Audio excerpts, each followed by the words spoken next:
আমরা এই জাতিটাকে সন্ত্রাস, জঙ্গিবাদ, গুজব, হুজব, যাবতীয় অন্যায়ের বিরুদ্ধে আমরা ঐক্যবদ্ধ করার জন্য আমরা কাজ করে আসছি। আমাদেরকে মনে রাখতে হবে, আমাদের উত্তম আদর্শ উসওয়াতুল হাসানা হচ্ছে রাসূল করিম সাল্লাল্লাহু আলাইহি ওয়াসাল্লাম।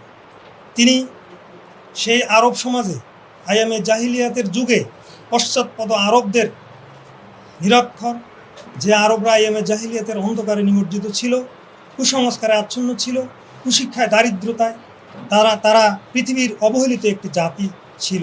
কিন্তু আল্লাহ রসুল সেই জাতিটাকে অল্প কিছুদিনের মধ্যে কি দিয়ে, কোন আদর্শ দিয়ে, কি দিয়ে তিনি ওভারনাইট পরিবর্তন করে দিলেন, সেটি এখন আমাদের একটা চিন্তার বিষয়, ভাবনার বিষয়। দেখুন, তিনি সেই পরশ পাথর হচ্ছে আল্লাহর সত্য দিন, আল্লাহর দিন দিয়েই তিনি, হেদায়েত দিয়েই তিনি কিন্তু সেই আয়ামে জাহিলিয়াতের অন্ধকার জাতিটাকে তিনি আলোর পথে নিয়ে এসেছিলেন। সেই বর্বর জাতি, অশিক্ষিত, কুশিক্ষিত একটি জাতি অল্প কিছুদিনের মধ্যে জ্ঞানে, বিজ্ঞানে, সামরিক শক্তিতে, নতুন নতুন বৈজ্ঞানিক প্রযুক্তিতে তারা কিন্তু শিক্ষকের আসনে আসীন হয়েছিলেন। এবং সেই জাতি অল্প কিছুদিনের মধ্যে তাদের স্ত্রী, পুত্র, তাদের সহায় সম্বল রেখে তারা দুনিয়ার বুকে বেরিয়ে পড়েছিলেন উম্মতে মুহাম্মাদী।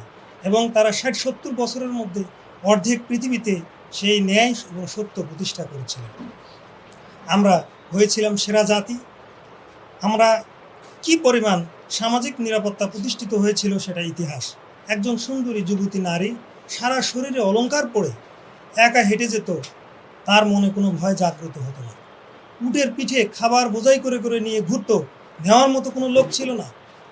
আদালতে মাসের পর মাস কোনো অভিযোগ আসতো না। এমন ন্যায় এবং নিরাপত্তা প্রতিষ্ঠিত করেছিল দ্বীনুল ইসলাম।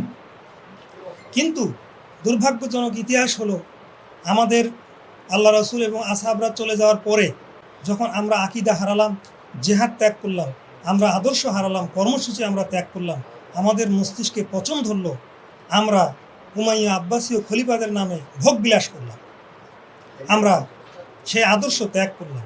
তখন আল্লাহ আমাদেরকে শাস্তি দিলেন। আমরা অনৈক্য হয়ে গেলাম, আমরা শিয়া, সুন্নি, হানাফি, শাফি নানান মতবাদে বিভক্ত হয়ে গেলাম।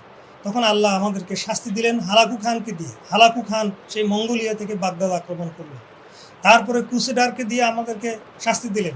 সর্বশেষ ইউরোপিয়ানরা আমাদেরকে, পুরো মুসলিম বেল্টকে তারা দখল করে নিয়ে তারা তাদের তৈরি করা মতবাদ, ইভেন গ্রিকদের তৈরি করা গণতন্ত্র, এই মানুষের তৈরি মতবাদ আমাদের উপর চাপিয়ে দিয়েছে।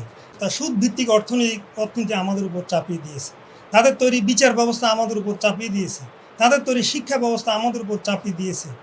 আমরা সেই আল্লাহর সত্য দিন ত্যাগ করে আমরা আবারও কুশিক্ষায়, দারিদ্রতায়, আমরা বর্বরতায় আমরা সীমা লঙ্ঘন করলাম। এই অবস্থা চলতে থাকলো, আমরা ৩০০ বছর ব্রিটিশদের গোলামি করলাম।